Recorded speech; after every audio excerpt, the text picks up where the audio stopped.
Segurei. Esse diácono Douglas.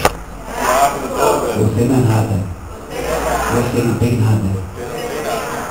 Você depende de Deus.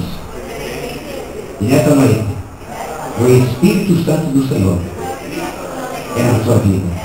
É só o Senhor ouvir pela vez do Espírito Santo.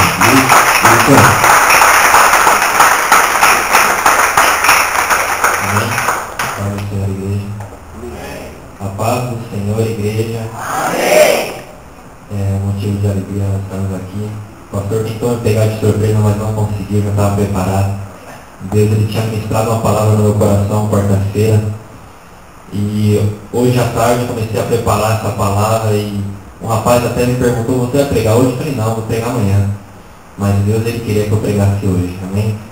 E pode colocar sua Bíblia no banco. Existem três tipos de milagres que nós vemos.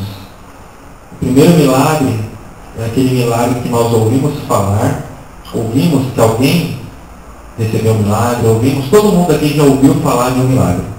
Existe o segundo milagre, aquele milagre que nós vemos, nós estamos no mesmo lugar que aquele milagre acontece. E o terceiro tipo de milagre é aquele milagre que nós vivemos. Graças a Deus você veio aqui para viver um milagre, amém? Então, pegue sua Bíblia novamente, perdão, meu irmão. Amém? Abra sua Bíblia em Atos dos Apóstolos.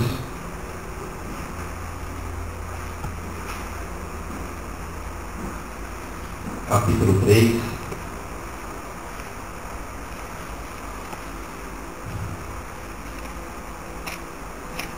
Versículo 6.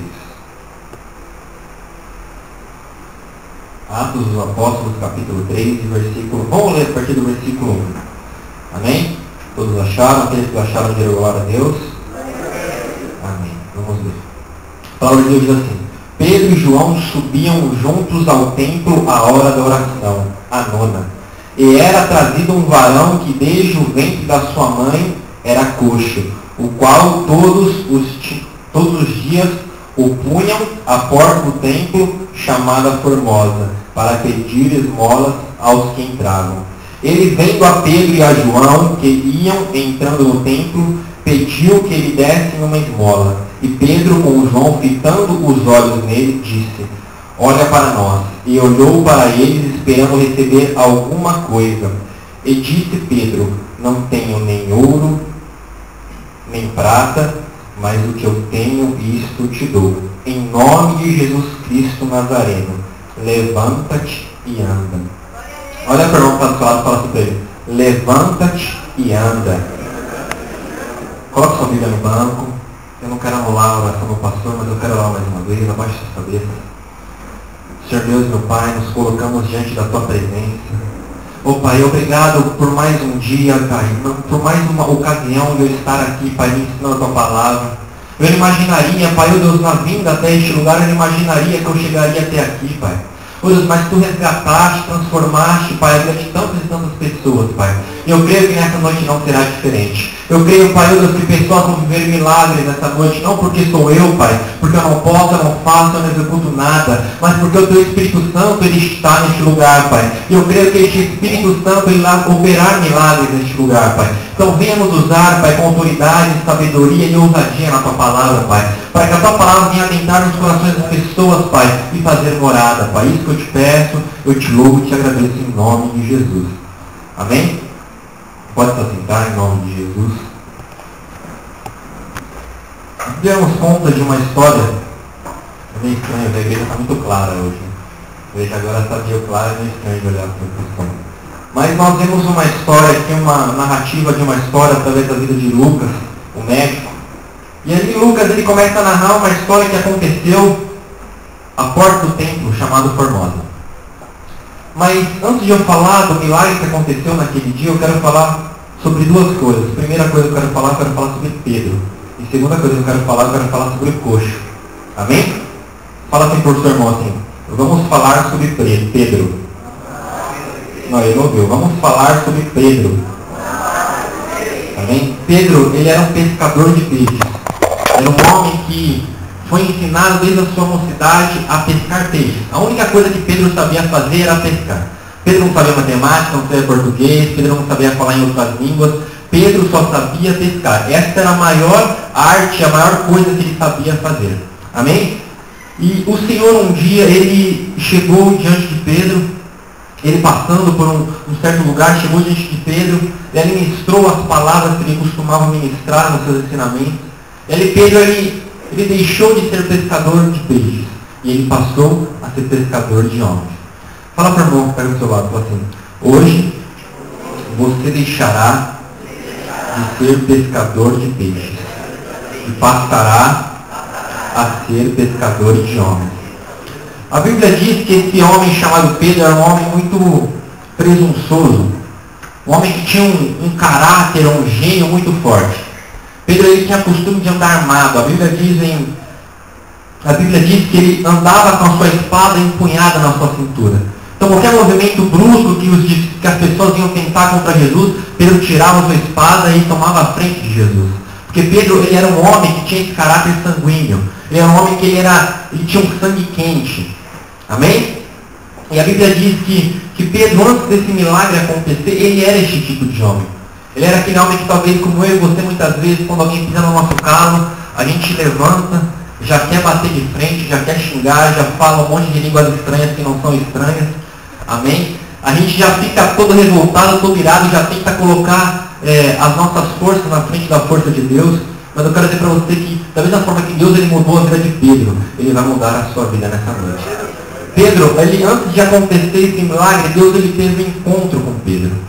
Jesus Cristo ele teve, falando para Pedro: Pedro, na noite da minha crucificação você vai se escandalizar comigo.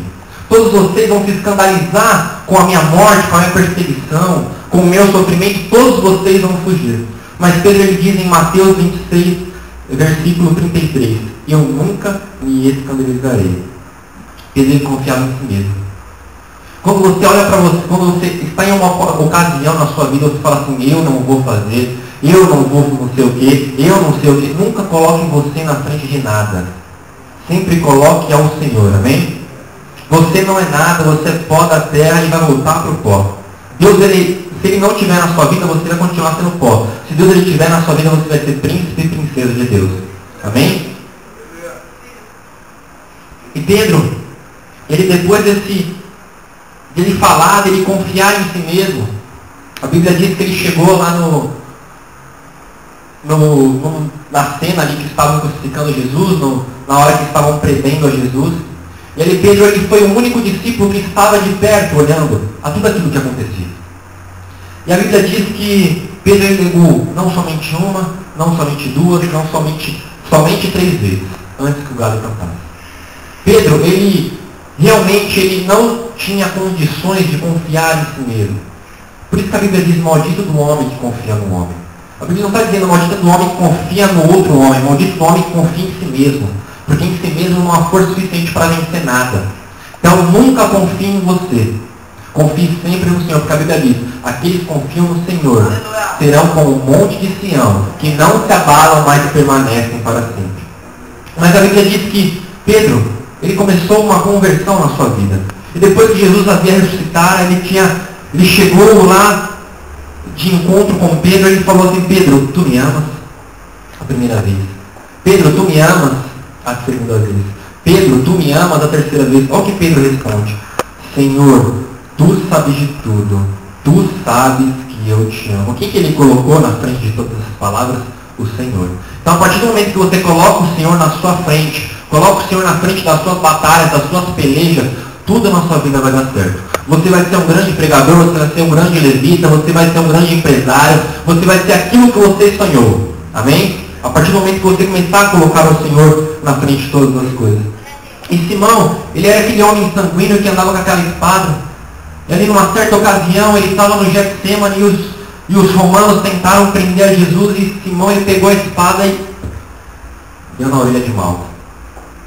Mas a Bíblia diz que em Atos 2, quando o Pentecostes caiu sobre aqueles homens, eles começaram a falar em outras línguas, começaram a profetizar, começaram a sentir o mover do Espírito Santo. A Bíblia diz que alguns homens Em Atos 2,13 diz assim: e outros zombavam dizendo: estão